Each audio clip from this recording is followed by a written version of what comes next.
Hello friends, welcome to MySQL tutorial and MySQL की इस series में आज का हमारा टॉपिक है डेट एंड टाइम फंक्शंस। जी हाँ, आज हम सीखेंगे माइस्कल ने कौन कौन से हमें date and time functions provide किए हैं जिससे कि हम डेट एंड टाइम डेटा के साथ इजीली वर्क कर सकते हैं।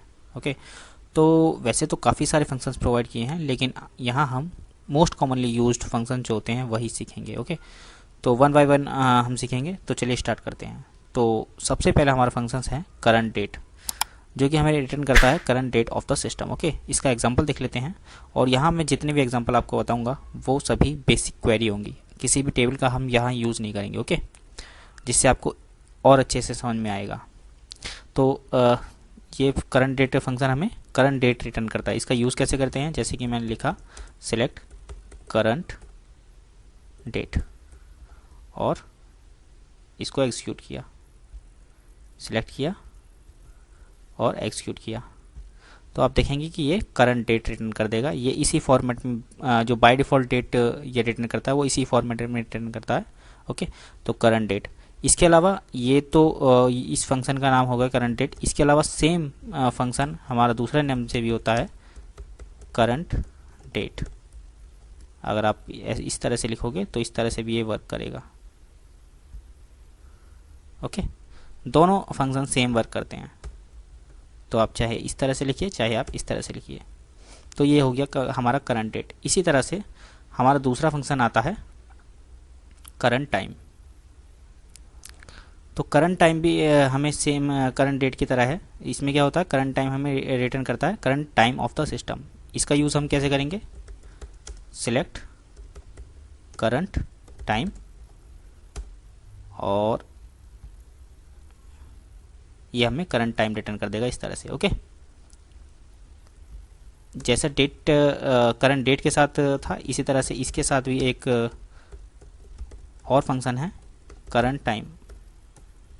ओके, इस तरह से इसको आप रन करोगे तो ये भी सेम वैल्यू रिटर्न करेगा करंट टाइम। ओके, तो करंट डेट हो गया जो कि हमें करंट डेट रिटर्न करता है, करंट टाइम हो गया हमें करंट टाइम रिटर्न करता है। इसी के साथ एक तीसरा फंक्शन है हमारा जो कि हमें टाइम स्टैम्प रिटर्न करता है, या हम बोल सकते हैं डेट टाइम रिटर्न करता है, तो वो है नाउ। ओके, तो इसको हम रन करने के लिए, एग्जीक्यूट करने के लिए हम लिखेंगे सिलेक्ट नाउ एंड इसको एग्जीक्यूट करते हैं, सिलेक्ट करते हैं, एग्जीक्यूट करते हैं, तो ये हमें डेट एंड टाइम दोनों रिटर्न करता है। इसको हम टाइम स्टैम्प भी बोलते हैं। ओके,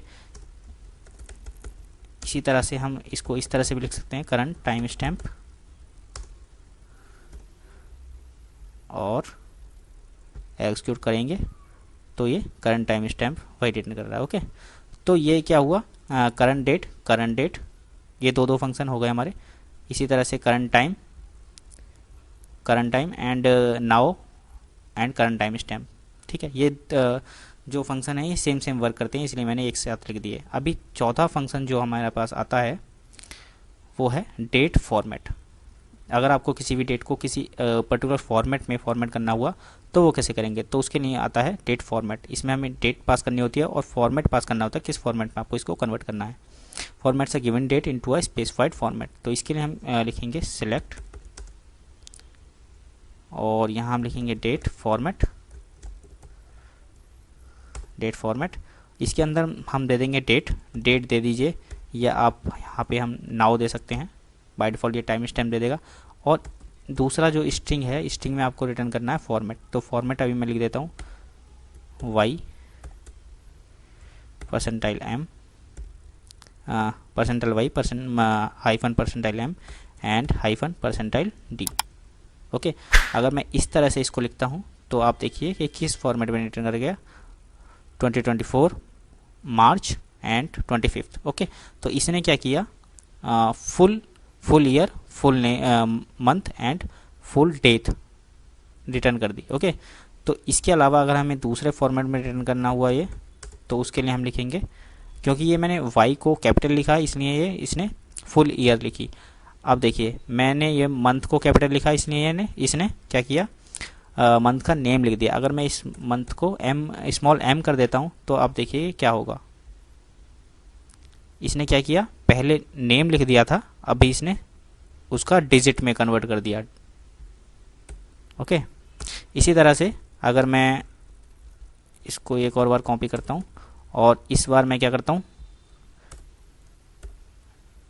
जो डेट पार्ट है, डे, उसको भी स्मॉल में कर देता हूँ। तो अभी देखिए आप 25 आ रहा है और इस बार क्या आएगा 25, ठीक है, TH नहीं आया है। इसी तरह से अभी 2024 आ रहा है, फुल ईयर आ रहा है। इसको एक और बार मैं कॉपी करके दूसरा फॉर्मेट करता हूँ, इसको इसमें क्या करता हूँ, स्मॉल वाई कर देता हूँ। तो अभी क्या होगा, जो 2024 था वो सिर्फ 24 हो जाएगा। ओके, इस तरह से। तो इस तरह से हम इसमें फॉर्मेट कर सकते हैं। यहाँ मैंने हाइफन का यूज़ किया है, आप चाहें तो इसको ऐसे भी कर सकते हैं, स्लैश लगा सकते हैं और इसको मैं कैपिटल वाई कर देता हूँ जो कि नॉर्मल डेट होती है। तो इस तरह से आ गया। ओके, चलिए, तो ये हो गया हमारा डेट फॉर्मेट। चलिए अब नेक्स्ट फंक्शन पढ़ते हैं। तो हमारा नेक्स्ट फंक्शन जो है वो है डेट ऐड। अगर आपको किसी डेट में कुछ डेज या मंथ या ईयर ऐड करना है तो वो आप डेट ऐड फंक्शन से कर सकते हैं। इसका यूज़ करने के लिए हम क्या करेंगे, हम लिखेंगे सेलेक्ट और करंट डेट। करंट डेट अगर मैं करूँगा तो आज की डेट आ जाएगी। ओके, और हम इसमें क्या करेंगे, डेट ऐड, इसमें करंट डेट पास कर देंगे, इंटरवल, वैल्यू एंड यूनिट में लिख देता हूँ डे। ओके, तो मैं क्या करना चाहता हूँ, आज की 25 मार्च 2024 है, इसमें मैं एक डे ऐड करना चाहता हूँ। इसको सिलेक्ट करते हैं, एग्जीक्यूट करेंगे तो क्या आएगा, 26 आ गया, देखिए हमारे पास। इसी तरह से आप डे की जगह मंथ लिख सकते हैं, वीक लिख सकते हैं, ईयर लिख सकते हैं, वो सब। ओके, जिस तरह से हमारे पास डेट ऐड है इसी तरह से हमारे पास एक डेट सब्ट्रैक्ट भी होता है। अगर आपको ऐड करने के बजाय सब्ट्रैक्ट करना हुआ तो आप डेट सब्ट्रैक्ट का यूज़ कर सकते हैं। इसमें हम लिखेंगे डेट सब और इंटरवल -1। तो इसमें देखिए क्या होगा, यहाँ पे मैं सेमीकोलन लगा देता हूँ, यहाँ पे भी मैं सेमीकोलन लगा देता हूँ और इसको एग्जीक्यूट करेंगे तो आप देखिए 24 आ गया। ठीक है, करंट डेट 25 है, अभी मैंने 1 डे माइनस कर दिया तो 24 आ गया। ओके, चलिए, तो इस तरह से हम डेट ऐड और डेट सब्ट्रैक्ट कर सकते हैं गिवन डेट में। चलिए नेक्स्ट फंक्शन पढ़ते हैं। नेक्स्ट फंक्शन हमारा आता है डेट डिफरेंस। अगर आपको दो डेट्स के बीच डिफरेंस निकालना हो, नंबर ऑफ डेज काउंट करने हुए, तो डेट डिफरेंस का हम यूज़ कर सकते हैं। इसमें हम क्या करेंगे, दो डेट हमें पास करनी होती हैं, तो हम लिखेंगे सेलेक्ट डेट डिफरेंस और हम पहले स्टार्टिंग डेट पास करना होता है, फिर एंडिंग डेट पास करना होता है। तो अभी मैं क्या करता हूँ, यहाँ पे 2024 25 एक डेट ये पास की है और दूसरी डेट बाद मैं पास करता हूँ 20। ओके, मैंने जान के ये आसपास की डेट ली हैं ताकि हम इसको कम वेरीफाई भी कर सकते हैं। ओके, तो यहाँ पे मैंने पहले एंडिंग डेट ली, देन पास्ट डेट ली। तो अभी मैं इसको एग्जीक्यूट करता हूँ तो आप देखेंगे 5 डेज आ रहे हैं और वैसे भी 5 डेज ही होंगे। ओके, डेट डिफरेंस, तो नंबर ऑफ डेज ये रिटर्न करता है डिफरेंस में। चलिए, इस तरह से हम डेट डिफरेंस का यूज़ करते हैं। चलिए नेक्स्ट हम फंक्शन पढ़ते हैं। तो नेक्स्ट फंक्शन जो हमारा आता है वो है हमारा डेट।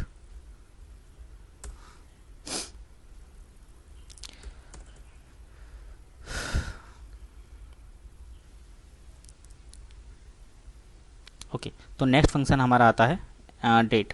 तो डेट हमें क्या करता है, डेट में हमें डेट टाइम पास करना होता है। डेट फंक्शन हमें क्या करता है, हमें एक्सट्रैक्ट करके देता है डेट टाइम के डेट पार्ट को। इसका यूज़ करने के लिए हम क्या करते हैं, सेलेक्ट डेट और इसके अंदर हम पास कर देते हैं नाउ, यानी कि टाइम स्टैम्प। तो ये हमें क्या करेगा, ये हमें डेट रिटर्न करके देगा उस टाइम स्टैम्प का। ओके, इसके अंदर ये तो मैंने नाउ फंक्शन पास कर दिया, आप डेट टाइम या कोई भी टाइम स्टैम्प इसमें पास करोगे तो उसका डेट पार्ट रिटर्न करके दे देगा। इसी तरह से हमारे पास कुछ और फंक्शन भी होते हैं, जैसे कि मैं आपको बता दूं, ये तो डेट एक्सट्रैक्ट करके दे रहा है। इसी तरह से हमें अगर सिर्फ डे पार्ट चाहिए तो हम डे पार्ट को एक्सट्रैक्ट कर सकते हैं। डे पार्ट को एक्सट्रैक्ट करने के लिए हम क्या लिखेंगे, डे और आज का सिर्फ डे, जो डेट है वही आ जाएगी 25। ओके, इसी तरह से हमारे पास ईयर होता है, मंथ होता है। तो पहले मैं मंथ ले लेता हूँ, मंथ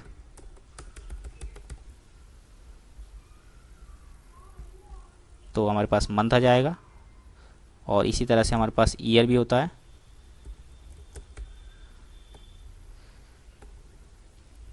और यहाँ पे मैं ईयर लिख देता हूँ, तो हमारे पास यहाँ पे ईयर आ जाएगा, करंट ईयर या जो भी डेट है उसकी ईयर। ओके, तो इस तरह से हम इसका डे, मंथ, ईयर एक्सट्रैक्ट कर सकते हैं। ओके, और डेट फंक्शन से हम डेट पार्ट को एक्सट्रैक्ट कर सकते हैं।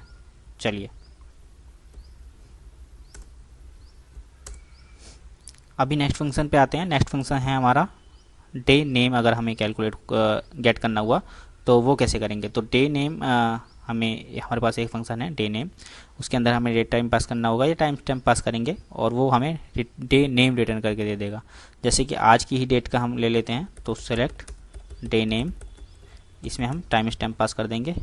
तो आज क्या डे है वीक का, वो हमें ये रिटर्न करके देगा। ओके, तो आज मंडे है, तो ये हमें मंडे रिटर्न करके दे रहा है। ओके ओके, तो इसी तरह से डे नेम के साथ साथ हमारे पास एक और फंक्शन होता है। अगर आपको मंथ नेम गेट करना हुआ तो मंथ नेम के लिए हमारे पास डे नेम के लिए डे नेम है, और मंथ नेम के लिए हमारे पास मंथ नेम फंक्शन है। तो इसके अंदर हम पास करेंगे, नाउ पास कर देते हैं। यहाँ पे भी मैं नाउ पास कर देता हूँ। ओके, डे नेम से हमारे पास डे नेम आता है। ओके, एंड मंथ नेम से हमारे पास मंथ नेम आ जाएगा, जैसे कि जनवरी हुआ, फरवरी हुआ, वो सब। ओके, तो यहाँ पे मार्च, क्योंकि मार्च चल रहा है तो इसलिए मार्च आ गया। तो इस तरह से हमने यहाँ पे टोटल 13 फंक्शंस सीखे, जिससे हम डेट एंड टाइम के साथ इजीली वर्क कर सकते हैं। इसको आप जब टेबल्स के साथ यूज़ करोगे तो आपको काफ़ी जगह इन फंक्शंस की ज़रूरत पड़ेगी, तो वहाँ पे आप उनको क्वेरी में ही उसके डेट एंड टाइम के साथ वर्क कर सकते हैं। ओके, तो आई होप कि आपको ये वीडियो पसंद आ गया होगा, और ये जितने भी फंक्शन मैंने आपको समझाए ये आपके बहुत काम आने वाले हैं। ओके, तो वीडियो पसंद आया हो तो वीडियो को लाइक कर देना, चैनल पर नए हो सब्सक्राइब कर देना, बेल आइकन को जरूर प्रेस करना ताकि इसी तरह के लेटेस्ट वीडियोस आपको मिलते रहें। सो मिलते हैं नेक्स्ट वीडियो में। Till then, bye bye.